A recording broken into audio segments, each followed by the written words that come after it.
severe thunderstorm warning for southeastern Douglas County in northeastern Colorado, northwestern Elbert County, until 5:30 p.m. At 4:47 p.m. Mountain Daylight Time, a severe thunderstorm was located over Franktown, or 25 miles south of Denver, moving east at 15 miles an hour. Hazard, 60 miles an hour wind gusts and quarter-size hail.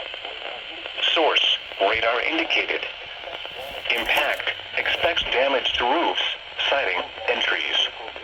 Hail damage to vehicles is expected. Locations impacted include Castle Rock, Elizabeth, Franktown, Rosa Park, and the Pinery. Remain alert for a possible tornado. Tornadoes can develop quickly from severe thunderstorms. If you spot a tornado, go at once into the basement or small central room in a sturdy structure. For your protection, move to an interior room on the lowest floor of a building.